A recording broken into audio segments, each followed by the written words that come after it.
जयकारा दुर्गे महारानी का। बंधुओं, आज मैं आपको श्री दुर्गा सप्तशती का 12वां अध्याय श्रवण करवा रही हूँ। बंधुओं, आप सभी सप्तश्लोकी दुर्गा श्रवण करें और फिर मैं आपको दुर्गा सप्तशती का 12वां अध्याय श्रवण करवाऊंगी। श्री शिव जी बोले, हे देवी, तुम भक्तों के लिए सुलभ हो और समस्त कर्मों का विधान करने वाली हो। कलयुग में कामनाओं की सिद्धि हेतु यदि कोई उपाय हो तो उसे अपनी वाणी द्वारा सम्यक रूप से व्यक्त करो। देवी ने कहा, हे देव, आपका मेरे ऊपर बहुत स्नेह है। कलयुग में समस्त कामनाओं को सिद्ध करने वाला जो साधन है वह तुम्हें बतलाती हूँ, सुनो। उसका नाम है अम्बा स्तुति। ओम इस दुर्गा सप्तश्लोकी स्तोत्र मंत्र के नारायण ऋषि हैं। अनुष्टुप छंद हैं। श्री महाकाली, महालक्ष्मी और महासरस्वती देवता हैं। श्री दुर्गा की प्रसन्नता के लिए सप्तश्लोकी दुर्गा पाठ में इसका विनियोग किया जाता है। हे भगवती महामाया देवी, ज्ञानियों के भी चित्त को बलपूर्वक खींचकर मोह में डाल देती है। माँ दुर्गे, आप स्मरण करने पर सब प्राणियों का भय हर लेती हैं और समस्त पुरुषों द्वारा चिंतन करने पर उन्हें परम कल्याणमयी बुद्धि प्रदान करती हैं। दुख, दरिद्रता और भय हरने वाली देवी, आपके सिवा दूसरी कौन है जिसका चित्त सबका उपकार करने के लिए सदा ही दयाद रहता है। हे नारायणी, तुम सब प्रकार का मंगल प्रदान करने वाली मंगलमयी हो, कल्याणदायिनी शिवा हो, सब पुरुषार्थों को सिद्ध करने वाली शरणागत वत्सला हो, 3 नेत्रों वाली एवं गोरी हो, तुम्हें नमस्कार है। शरण में आए हुए दीनों और पीड़ितों की रक्षा में संलग्न रहने वाली, सबकी पीड़ा दूर करने वाली नारायणी देवी, तुम्हें नमस्कार है। सर्वस्वरूपा, सर्वेश्वरी, सब प्रकार की शक्तियों से संपन्न दिव्य रूपा दुर्गे देवी, सब भयों से हमारी रक्षा करो, तुम्हें नमस्कार है। देवी, तुम प्रसन्न होने पर सब रोगों को नष्ट कर देती हो, कुपित होने पर मनोवांछित सभी कामनाओं का नाश कर देती हो। जो लोग तुम्हारी शरण में जा चुके हैं उस पर विपत्ति तो आते ही नहीं। तुम्हारी शरण में गए हुए मनुष्य दूसरों को शरण देने वाले हो जाते हैं। हे सर्वेश्वरी, तुम इसी प्रकार तीनों लोकों की समस्त बाधाओं को शांत करो और हमारे शत्रुओं का नाश करती रहो। श्री सप्तश्लोकी दुर्गा संपूर्ण। बोलो दुर्गा माता की जय हो। बंधुओं, अब आप श्रवण करेंगे दुर्गा सप्तशती का 12वां अध्याय। बंधुओं, ध्यान पूर्वक प्रेम से जयकारा लगाओ। बोलो, जगदियां जोता वाली माता तुहाडी सदा ही जय। जयकारा शिरावली दा, बोल साचे दरबार की जय, दरबार की जय। अब हम दुर्गे माँ का ध्यान करेंगे। माता जी के श्री अंगों की प्रभा बिजली के समान है। वे सिंह के कंधे पर बैठी हुई भयंकर प्रतीत होती हैं। हाथों में तलवार और ढाल लिए अनेक कन्याएं उनकी सेवा में खड़ी हैं।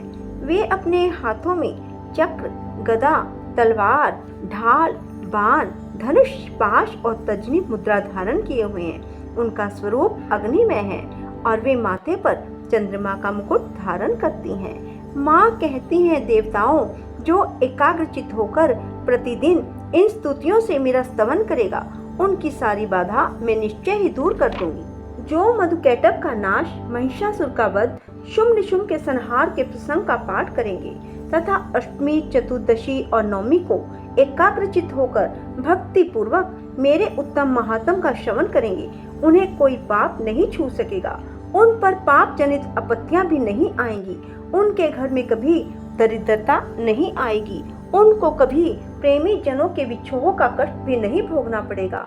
इतना ही नहीं, उन्हें शत्रु से, लुटेरों से, राजा से, शस्त्र से, अग्नि से, जल की राशि से भी कभी भय नहीं होगा। इसलिए सबको एकाग्रचित होकर भक्ति पूर्वक मेरे इस महात्म को सदा पढ़ना और सुनना चाहिए। यह परम कल्याणकारक है।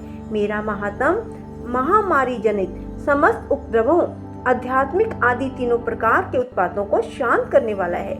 मेरे जिस मंदिर में प्रतिदिन विधि पूर्वक मेरे इस महात्म का पाठ किया जाता है, उस स्थान को मैं कभी नहीं छोड़ती। वहाँ सदा ही मेरा सन्निधान।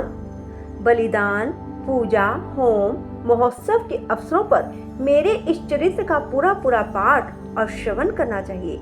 ऐसा करने पर मनुष्य विधि को जानकर या बिना जाने भी मेरे लिए जो बलि, पूजा, होम आदि करेगा उसे मैं बड़ी प्रसन्नता के साथ ग्रहण करूंगी। शरद काल में जो वार्षिक महापूजा की जाती है, उस अवसर पर जो मेरे इस महात्म को भक्ति पूर्वक सुनेगा, वह मनुष्य मेरे प्रसाद से सब बाधाओं से मुक्त और धन धान्य और पुत्र से संपन्न होगा। इसमें तनिक भी संदेह नहीं है। मेरे इस महात्म, मेरे प्रादुर्भाव की सुंदर कथाएं, युद्ध में किए हुए मेरे पराक्रम सुनने से मनुष्य निर्भय हो जाता है। मेरे इस महात्म का श्रवण करने वाले पुरुषों के शत्रु नष्ट हो जाते हैं, उन्हें कल्याण की प्राप्ति होती है, उनका कुल आनंदित रहता है। सर्वत्र शांति कर्म में बुरे स्वप्न दिखाई देने पर, ग्रह जनित भयंकर पीड़ा उपस्थित होने पर मेरा महात्म श्रवण करना चाहिए। इससे सब विघ्न और भयंकर ग्रह पीड़ाएं शांत हो जाती हैं और मनुष्यों द्वारा देखा हुआ दुस्वप्न शुभ स्वप्न में परिवर्तित हो जाता है। बाल ग्रहों से आक्रांत हुए बालकों के लिए यह महात्म शांति कारक है। मनुष्यों के संगठन में फूट होने पर यह अच्छी प्रकार मित्रता कराने वाला होता है। यह महात्म समस्त दुराचारियों के बल का नाश कराने वाला है। इसके पाठ मात्र से राक्षसों, भूतों, पिशाचों का नाश हो जाता है। मेरा यह महात्म मेरे सामीप्य को प्राप्ति कराने वाला है।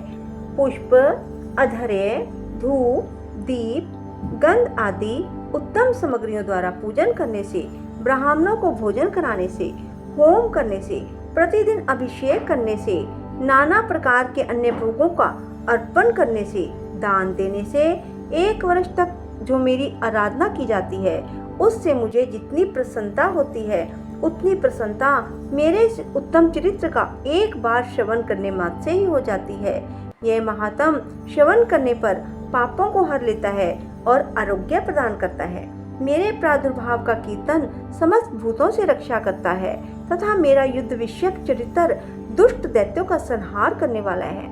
इसके श्रवण करने पर मनुष्यों को शत्रु का भय नहीं रहता। देवताओं, तुमने और ब्रह्म ऋषियों ने जो मेरी स्तुतियां की हैं, ब्रह्मा जी ने जो स्तुतियां की हैं, वे सभी कल्याणमयी बुद्धि प्रदान करती हैं।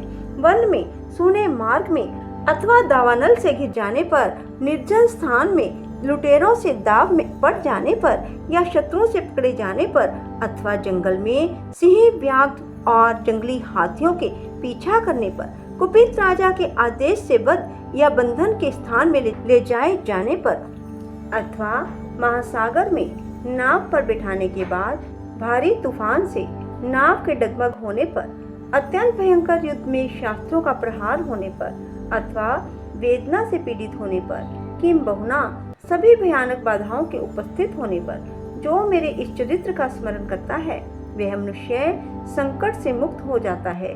मेरे प्रभाव से सिंह आदि हिंसक जंतु नष्ट हो जाते हैं। लुटेरे और शत्रु भी मेरे चरित्र का स्मरण करने वाले पुरुष से दूर भागते हैं। ऋषि कहते हैं, यूं कहकर प्रचंड पराक्रम वाली भगवती चंडिका सब देवताओं के देखते देखते वहां अंतर्ध्यान हो गई। फिर समस्त देवता भी शत्रुओं के मारे जाने से निर्भय हो पहले की ही भांति यज्ञ भाग का उपभोग करते हुए अपने अपने अधिकार का पालन करने लगे।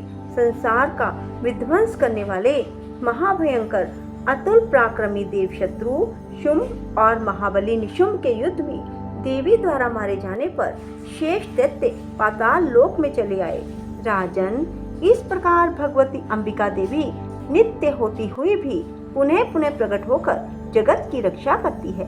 वे ही इस विश्व को मोहित करती, वे ही जगत को जन्म देती, वे ही प्रार्थना करने पर संतुष्ट हो विज्ञान एवं समृद्धि प्रदान करती है। राजन, महाप्रलय के समय महामारी का स्वरूप धारण करने वाली वे महाकाली ही इस समस्त ब्रह्मांड में व्याप्त है। वे ही समय समय पर महामारी होती है। वे ही स्वयं अजन्मा होती हुई भी सृष्टि के रूप में प्रकट होती है। वे सनातनी देवी ही समय अनुसार संपूर्ण भूतों की रक्षा करती है। मनुष्यों के अभ्युदय के समय भी वे ही घर में लक्ष्मी के रूप में स्थित हो उन्नति प्रदान करती है और वे ही अभाव के समय दरिद्रता बनकर विनाश का कारण होती है। पुष्प, धूप, गंध आदि से पूजन करके उनकी स्तुति करने पर वे धन, पुत्र, धार्मिक बुद्धि और उत्तम गति प्रदान करती है। बोलो दुर्गा माता की जय हो। बंधुओं, यदि आपको हमारी वीडियो पसंद आए तो इसे लाइक करने के साथ साथ शेयर अवश्य करना और कमेंट बॉक्स में जय माता दी लिखना ना भूलना, ताकि आपको दुर्गा सप्तशती के 12वें अध्याय को श्रवण करने का पूर्ण फल प्राप्त हो सके। बोलो दुर्गा माता की जय हो। जय कारा माता शेरावाली का बोल साचे दरबार की जय हो।